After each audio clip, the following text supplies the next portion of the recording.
Kalau filsafat itu kan cinta pada kebijaksanaan, maka hakikat filsafat itu pada dasarnya adalah mendekati yang maha bijaksana dan meneladani manusia yang paling bijaksana.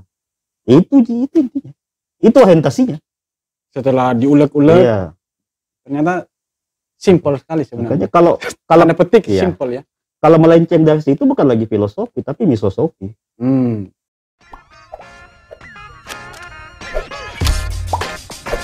Welcome to Renaissance.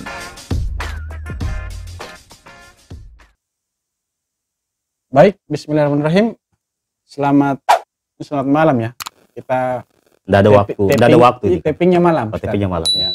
Nanti postnya mungkin di waktu siang hari. Oke, kita ketemu lagi sepertinya Ustadz, dan ini menarik yang akan kita bahas terkait dengan wahyu.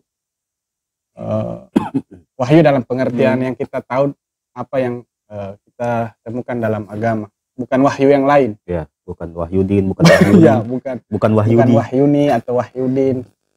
Tapi ini wahyu dalam pengertian agama. Perlu saya barangkali jelaskan sedikit karena belakangan ini ada yang sempat viral terkait itu. Ada beberapa pihak yang mengangkat isu ini dan itu lumayan mengundang diskusi ya. Iya, perdebatan bahkan mengundang perdebatan.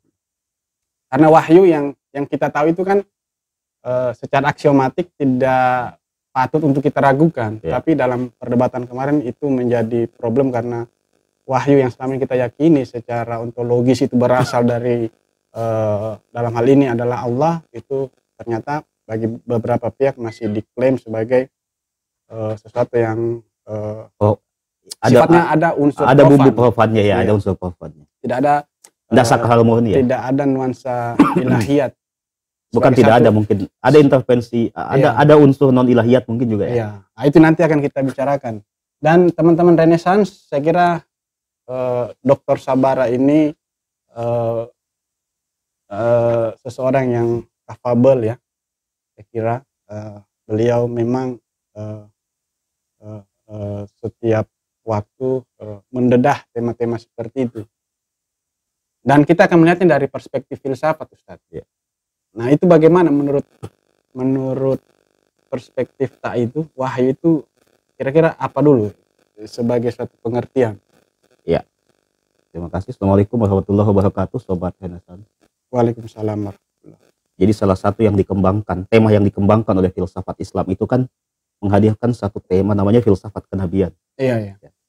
Yang tidak ada sebelumnya di filsafat Yunani.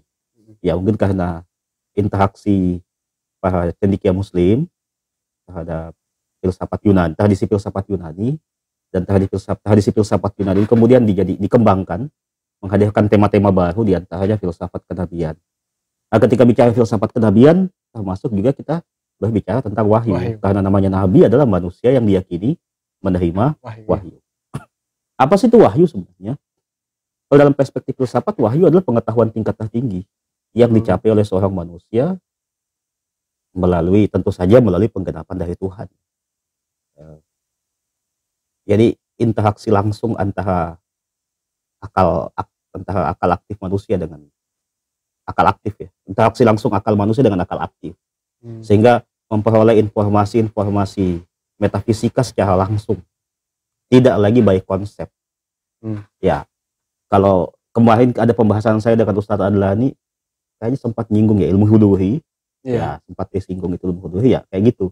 Jadi interaksi yang sifatnya langsung antara manusia ya, sosok nabi sebagai subjek dan pengetahuan itu sendiri, informasi ilahiyah itu sendiri. Jadi berlaku kaidah antara yang memahami dan yang dipahami tidak terpisah. Jadi knowledge by presence ya, pengetahuan yang hadir secara langsung, bukan knowledge by represents, pengetahuan yang hadir melalui representasi konsep-konsep. Ya kira-kira begitu. Jadi harus clear dulu sebenarnya posisi ontologis keilmuannya ini. Apakah antara nabi sebagai subjek yang menggapai pengetahuan itu, dan pengetahuan itu sendiri sebagai wahyu itu sebagai pengetahuan ilahiyat, pengetahuan tertinggi, apakah dipahami melalui perantara, dalam hal ini konsep, atau dicapai melalui kehadiran secara langsung, dia huduri atau husuli. Itu dulu startingnya. Wah, ini dalam pikiran saya sudah banyak beberapa pertanyaan ini, karena banyak istilah-istilah yang tadi diutarakan. Misalnya akal aktif. Iya. Kalau yang saya tahu itu sependek yang selama ini adalah ada akal perolehan. Iya, akal perolehan ya. Ada akal ada kalau di patetik itu kan ada beberapa tingkatan. ada akal. banyak praktis, ukuran teoritis, ya, dan itu secara quality berbeda-beda. Berbeda. Nah, wahyu ini terkait dengan akal aktif gitu ya. Ya, pengetahuan itu tadi interaksi langsung antara akal perolehan dengan akal aktif ya. Ya. Tapi sebelumnya begini Ustadz, bisakah itu disederhanakan lah perbedaan akal dalam pengertian umum dengan dalam kacamata filsafat Islam itu apa sebenarnya? Kan kalau di paripatetik itu membedakan ada akal praktis, ada akal teoritis. Nafs an-natiqah atau al-nafs ya jiwa rasional itu kan sebagai diferensia manusia dibandingkan makhluk yang lainnya ya. Jadi ada yang dimiliki manusia tapi tidak dimiliki makhluk yang lain adalah jiwa rasional. Itu kalau pakai pendekatan paripatetik, filsafatnya Al-Farabi dan Ibnu Sina. Jiwa yang berpikir. Jiwa yang berpikir. Nah, ada kan tingkatan-tingkatan akal ya. Akal paling tidak terbagi dua dulu, ada akal praktis, ada akal teoritis. Akal praktis ini berkenaan dengan hal-hal yang sifatnya konkret, teknis gitu ya. Akal teoritis ini berkenaan dengan hal-hal yang sifatnya abstrak. Nah, ada beberapa pembagian dari Al-Farabi itu tentang akal teoritis. Jadi di akal teoritis ini sebenarnya ada namanya akal potensial. Ya. Di situ postulat universal rasional hadir dengan sendirinya. Misalnya prinsip identitas, saya hanya sama dengan saya gitu kan. Prinsip non kontradiksi, prinsip kausalitas, premis aksiomatik, misalnya keseluruhan lebih besar daripada sebagian, ya kan? Itu adalah sifatnya hadir secara langsung di akal potensial, akal bakat namanya. Nah, ini yang kemudian jika dioperasionalkan untuk memahami hal-hal yang sifatnya hal-hal yang abstrak. Nah, di atas itu kan ada namanya pengetahuan tertinggi itu kan ketika interaksi langsung, perolehan langsung pengetahuan dari yang namanya akal aktif. Siapakah akal aktif ini? Akal aktif ini kan adalah penghubung antara kalau bagaimana ya saya harus menyederhanakan istilah akal aktif ini. Artinya pengetahuan metafisika. Pengetahuan metafisika. Iya. Yang menghubungkan antara dimensi kemanusiaan dengan dimensi profan, ketuhanan. Tidak bisa juga disebut profan karena manusia kan tidak sepenuhnya profan. Ya. Kalau dalam bahasa teologis itulah Jibril ya. Dalam bahasa malaikat Jibril sebagai bahasa ya. Jadi semua unsur ini kan ada pengaturnya. Dalam Al-Qur'an disebut mudabbiratul amr, pengatur urusan. Dan pengatur jiwa kemanusiaan itu adalah Jibril. Tugasnya ya. Itu Jibril yang menjadi. Nah, karena di pengatur kemanusiaan berarti berhubungan dengan diferensia kemanusiaan. Apa diferensia manusia? Tadi kembali kepada jiwa yang berpikir. Jadi limpahan-limpahan pengetahuan yang sifatnya suci, yang sifatnya tinggi itu dari Jibril. Jadi Jibril hakikatnya apakah dia sosok yang personal yang berbeda, person yang berbeda, atau dia personal atau impersonal? Ini kan juga panjang lagi kalau mau dijelaskan tentang personalitas atau impersonalitas malaikat ya. Dia bisa menjadi dua, tergantung sudut pandang. Jadi antara Jibril dan sosok Nabi itu bukan dua hal yang nanti Jibril turun dari langit kemudian datang kepada Nabi membawa teks ini wahyu untuk kamu, ya nggak gitu juga, nggak gitu lah. Ini menarik karena tinjauan seperti ini memang butuh pikiran untuk memahaminya. Ini saya sementara berpikir ini Kak, wah rumit juga ternyata. Mudah-mudahan teman-teman Renaissance bisa menangkap. Ya, insya Allah. Karena ini kan pikiran-pikiran yang lumayan jelimet sebenarnya. Mudah-mudahan butuh penuntutan logika sih sebenarnya untuk memahaminya. Cuman kalau kita sederhanakan, jadi wahyu ini informasi kan? Informasi yang bersifat suci, agung, yang Karena bersifat ilahiyat. yang datang langsung Berita langit lah ya, berita ya, langit. berita langit gitu. Untuk sampai ke situ kita membutuhkan suatu perangkat Perangkat. dan itu akal aktif. Ya, bukan hanya perangkat logik akhirnya. Jadi semua potensi semua fakultas epistemologi dalam diri kita manusia itu harus sempurna. Khayalinya, ya kekuatan imajinasinya, kekuatan logika diskursifnya, ya kan, termasuk juga pada aspek yang lebih sublim lagi, yaitu aspek kesucian jiwa. Makanya kan Quran menyebut tidak akan menyentuh kecuali orang yang illa mutahharun, kecuali orang yang suci. Jadi ada akal praktis, ada Teoritis, akal teoritis. ya tingkatan tertinggi dari akal teoritis ya disebut dengan akal mustafat, perolehan, Akal perolehan, dan itu yang berinteraksi langsung berinteraksi dengan akal aktif. wah. Dan itu wahyu di situ ya. Wah, iya, Posisi epistemologis wahyu untuk menjelaskan secara Iya. epistemologis wahyu di situ. kalau begitu kita ini ya terlepas dari kemampuan para manusia suci. Iya. Manusia-manusia pilihan ya. Di berbagai macam agama kita juga secara alamiah itu sudah diberikan bekal seperti itu. Ya, mungkin saja. Karena kalau dalam pembahasan tak begitu, ada akal, kita punya akal teoritis Iya. yang bersentuhan dengan pengetahuan-pengetahuan konseptual. Iya. Cuman pengetahuan wahyu ini yang sifatnya suci, bersih dan kehadiran ya. iya. Bukan lagi melalui konseptual, di atasnya lagi. Dan ketika kita tiba di titik itu kualitas kenabian sudah itu. Iya. Dan itu yang terjadi oleh manusia-manusia pilihan. Nah, untuk sampai ke situ bagaimana caranya untuk begitu? Ya kan perdebatan apakah Nabi itu hasil ikhtiari atau sifat determinan ya. Ini kan yang tidak dimiliki di filsafat barat ya. Dua-duanya. Apakah, kan pertanyaannya apakah Nabi Muhammad atau para nabi yang lain itu menjadi nabi atas usahanya ataukah karena anugerah? Ya, bahasa podcast yang pernah saya dengarkan, apakah amalnya atau rahmat Tuhan? Ya, dua-duanya. Jadi tetap itu apa yang dilakukan? Tetap ada penggenapan ya. Ya tentu mereka melalui proses perjalanan hidup. Apakah sama dengan gaya belajar manusia ya, seperti kita ini belajar baca buku apa? Tentu tidak. Tiba-tiba turun begitu? Tentu tidak. Tidak sesederhana itu ya. Jadi ada proses pencapaian yang tidak sesederhana yang kita pahami. Misalnya belajar lewat buku itu kan salah satu capaian. Ini kan bukan pengetahuan yang sifatnya represent, bukan sifatnya husuli. Ya pengetahuan yang menghadirkan yang melalui konsep-konsep. Atau dalam filsafat Islam disebut husuli. Tapi pengetahuan yang sifatnya yang hadir. Kalau dalam bahasa Al-Quran itu dimasukkan ke dalam hati Muhammad. Itu wahyu. Metaforanya ya. Metafora. Jadi akhirnya akan dilematis juga kalau kita mendudukkan secara dikotomik apakah bahasa Quran, redaksi Al-Quran itu adalah bahasa ilahi atau bahasa Muhammad.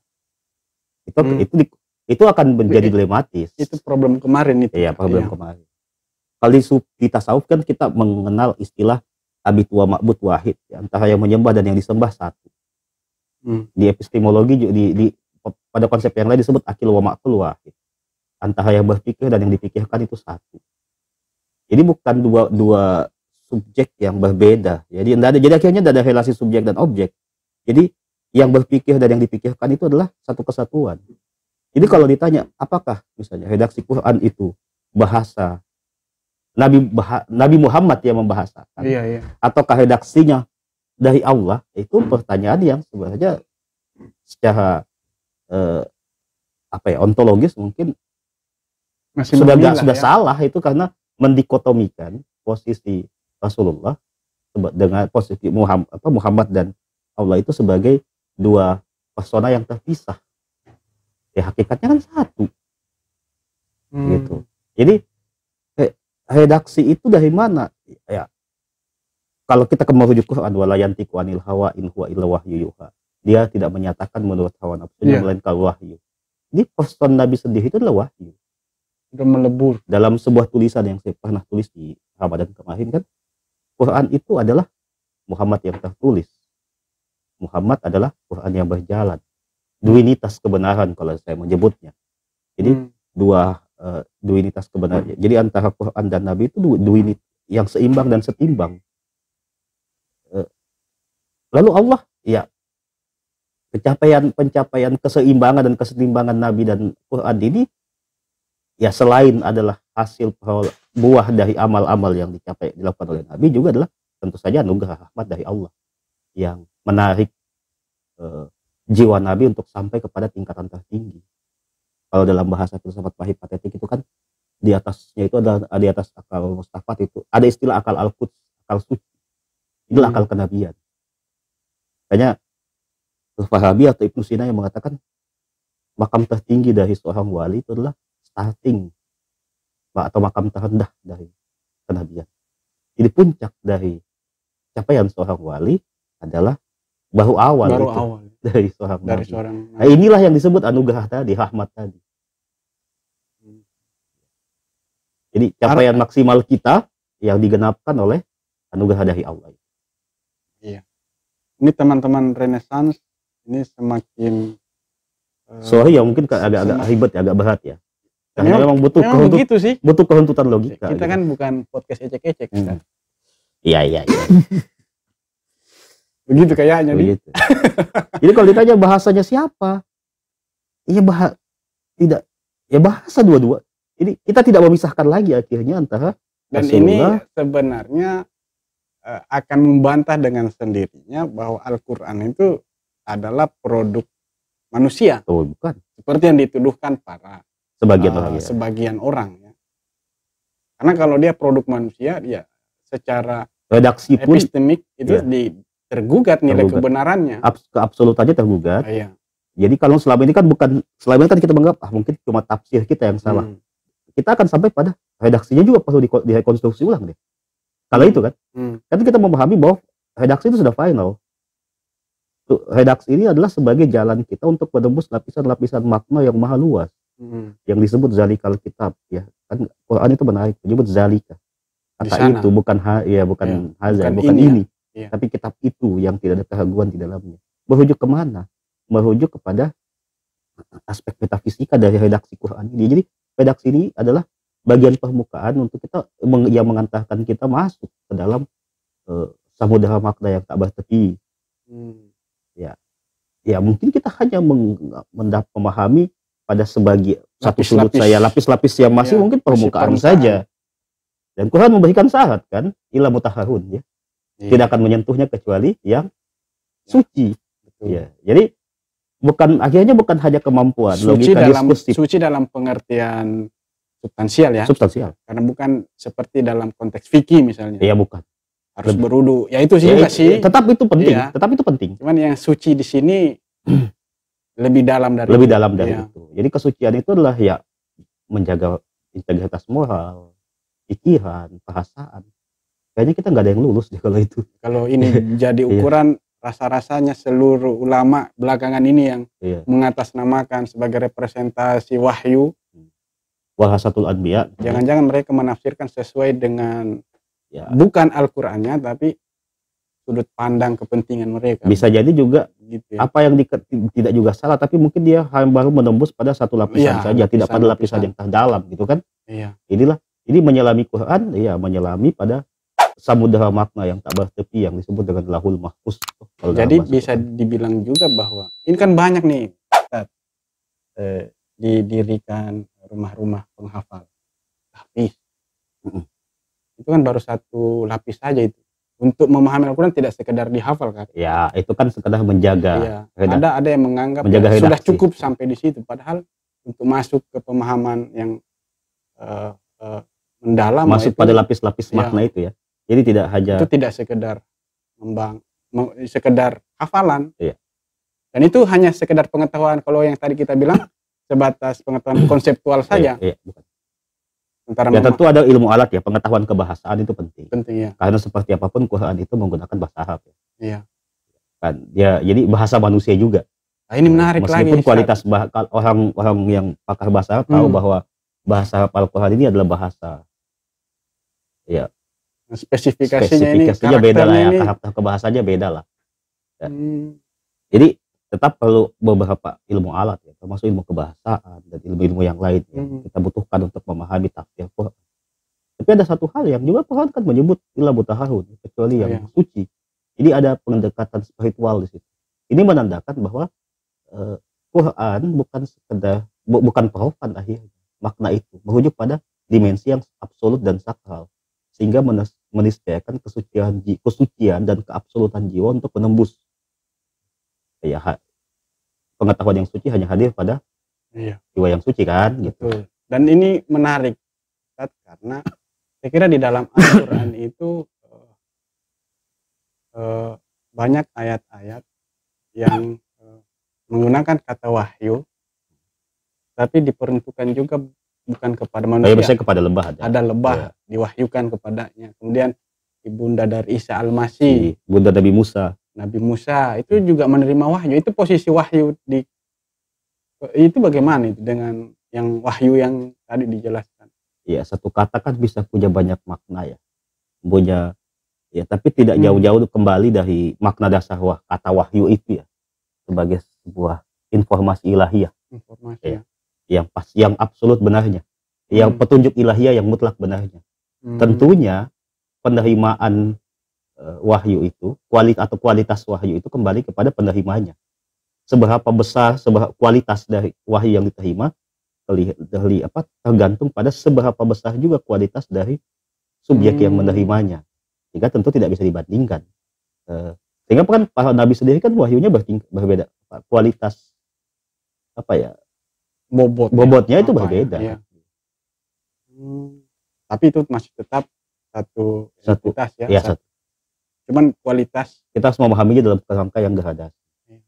Ya, termasuk biasanya kan dalam ini kan perdebatan ya, redaksi itu kita. Kalau kita belajar filsafat Islam itu kan pada hierarki wujud, hierarki alam semesta itu kan jelas. Paling tidak kalau ada 3 tingkatan alam ya.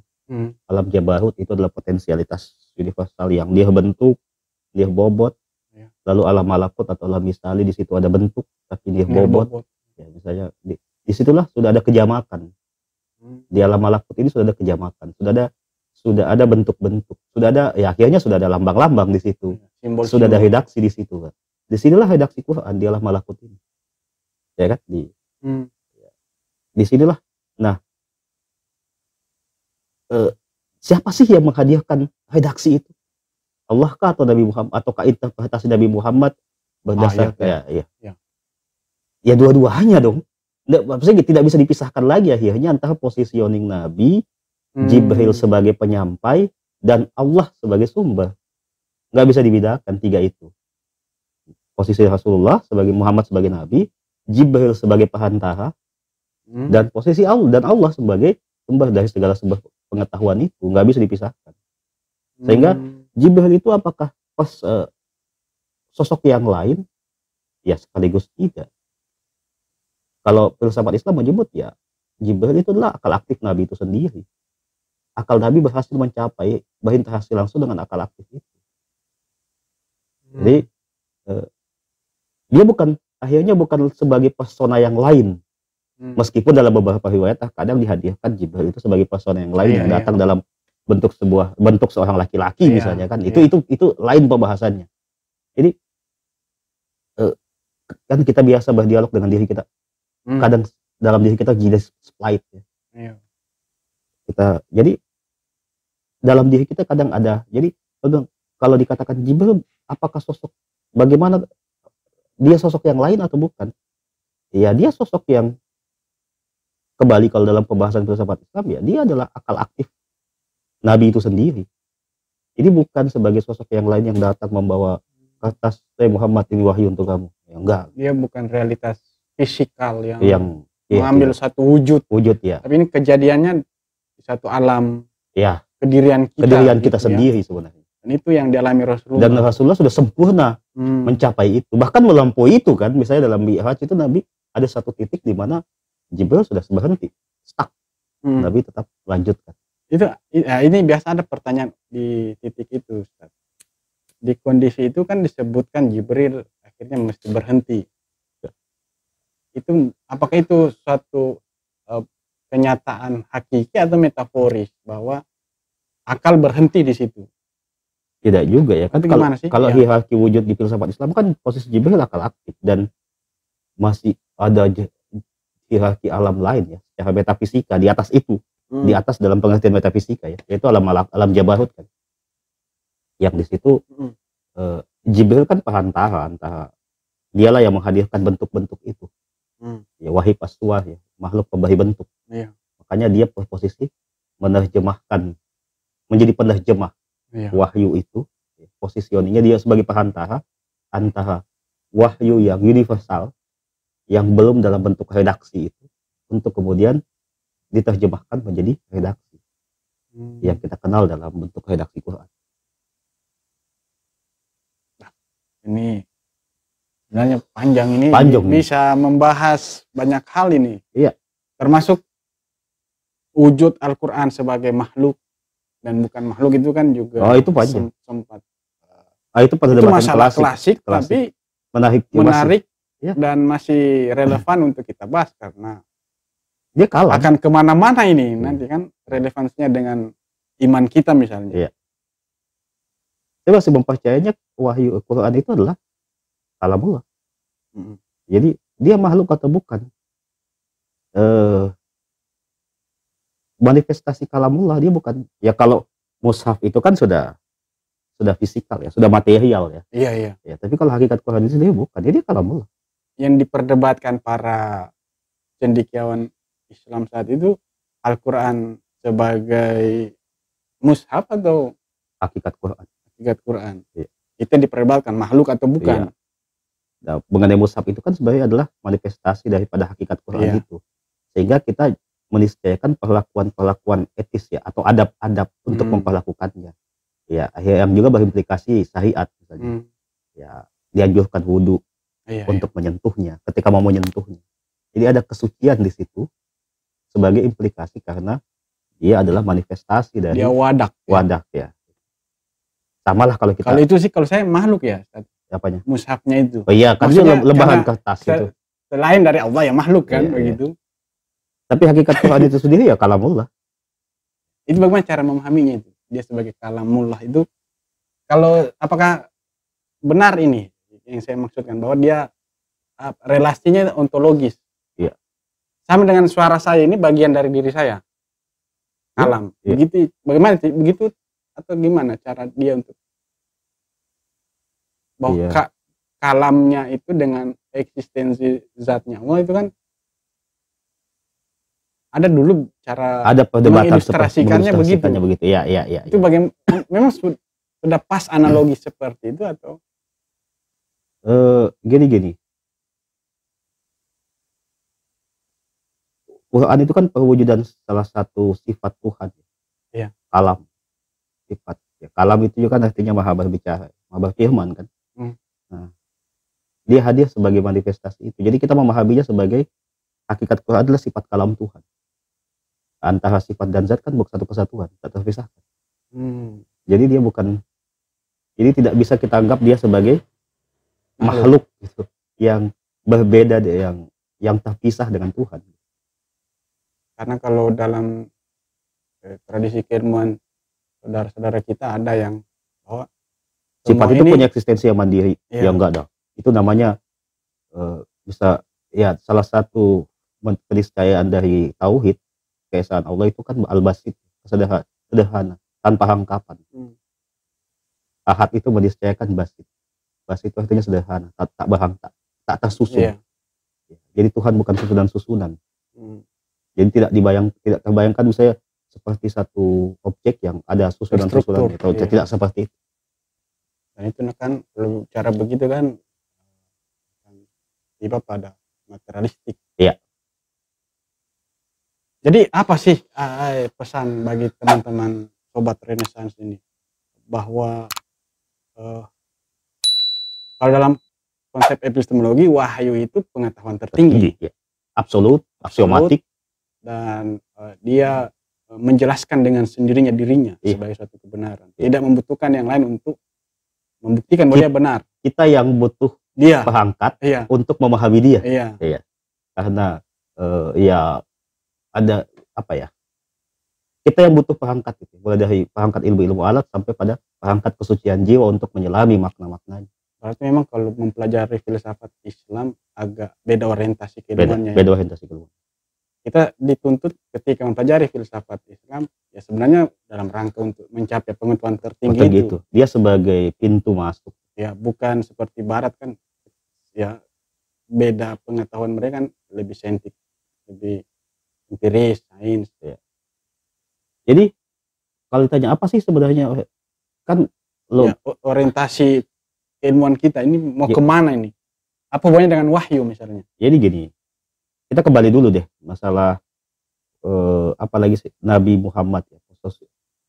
Saya kembali pada pernyataan tadi antara Nabi Muhammad dan Quran itu kan dualitas kebenaran yang seimbang dan setimbang sebagai manifestasi paling paripurna dari Allah. Ya. Kebenaran paling paripurna itu dalam sosok yang hidup Nabi Muhammad, dalam teks itu adalah Quran. Jadi firman itu hadir dalam bentuk teks dan hadir dalam bentuk sosok. Iya. Yaitu sosok itu Nabi Muhammad, teks itu adalah Quran, dan ini seimbang dan setimbang. Jadi Memisahkan keabsolutannya itu berbahaya, ya. mendikotomikan keduanya itu. Iya. Jadi makanya kenapa seluruh hidup Nabi adalah teladan. Akhlak Nabi disebut azim, agung kan. Azim itu kan sifat Tuhan, nama Tuhan loh. Iya. Quran menyebut azim itu kepada sosok Nabi Muhammad, ya, akhlaknya azim, agung, uswah, ya, uswatul hasanah, ya, teladan. Jadi ini ingin menjelaskan keabsolutan sosok Rasulullah, kemaksuman sosok Rasulullah, kesucian sosok Rasulullah yang seimbang dan setimbang dengan kesucian hakikat Quran, ya, keabsolutan Quran sebagai pengetahuan manifestasi kebenaran tertinggi yang hadir langsung dari Allah, gitu ya. Itu sebenarnya. Jadi meragukan, mendesak realisasi ini bisa berbahaya gitu. Akhirnya kita sama saja mengamandemen hak finishing kenabian bahwa Nabi tidak berakhir. Akan ada Nabi baru yang akan merekonstruksi atau menyempurnakan. Implikasi keimanannya kan di situ loh. Iya. Kalau kita mendesak realisasi, membuka ruang desak realisasi sedikit saja atau demitifikasi sedikit saja kepada sosok Rasulullah dan sosok Quran, itu berarti membuka ruang bagi hadirnya Nabi baru, dan kita menganggap ya Nabi Muhammad itu bukan penutup, bukan pamungkas. Risalah itu akhirnya tidak sempurna. Iya. Ya, gitu. Tidak selesai di surah yang terakhir itu. Iya, konsekuensi keyakinan bahwa risalah itu sudah sempurna otomatis pada kesempurnaan dua ini, Quran dan Nabi Muhammad yang absolut. Nah, cuma persoalannya adalah bagaimana kita mencapai itu. Nah, itu kan tahapan-tahapannya yang tidak sederhana. Nah, ini yang mesti sepertinya harus dijelaskan orientasi keilmuan kita untuk sampai ke sana berdasarkan tahapan-tahapan. Orientasi keilmuan kita apa sih sebenarnya? Orientasi keilmuan kita kan ya kembali kepada firman Tuhan. Wa ma khalaqtul jinna wal insa illa liya'budun. Tidak aku ciptakan jin dan manusia kecuali untuk menyembah, abud. Jadi orientasi keilmuan adalah penyembahan. Orientasi keilmuan adalah untuk menghampiri Tuhan, penyembahan, hakikat penyembahan itu kan penghampiran. Kita kita beranjak dari kemakhlukan menuju keilahian kan, ketuhanan kan. Itu kan hakikat penyembahan sebenarnya. Kita melampaui kemakhlukan kita. Untuk menjadi kita membenamkan kemakhlukan kita, makanya simbolitasnya ruku dan sujud toh. Untuk menjadi penyerahan diri total kepada Dia untuk mengafirmasi, untuk menggapai keparipurnaan. Jadi tujuan orientasi keilmuan kita apa ya? Untuk menjadi manusia. Personifikasi manusia yang ideal itu seperti apa ya? Sosok Nabi Muhammad. Mungkinkah kita sama seperti beliau? Secara faktual tidak. Kan, secara faktual tidak ya. Secara faktual tidak. Iya.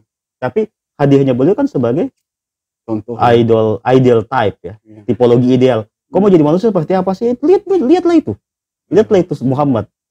Seperti apa dia hidup, seperti apa dia berjalan, seperti apa dia hadir sebagai seorang kepala keluarga, seperti apa dia hadir sebagai seorang pemimpin di tengah masyarakat, seperti apa dia sebagai hamba Tuhan misalnya. Ya. Itu orientasi keilmuan kita. Kalau filsafat itu kan cinta pada kebijaksanaan, maka hakikat filsafat itu pada dasarnya adalah mendekati yang maha bijaksana dan meneladani manusia yang paling bijaksana. Itu intinya. Itu orientasinya.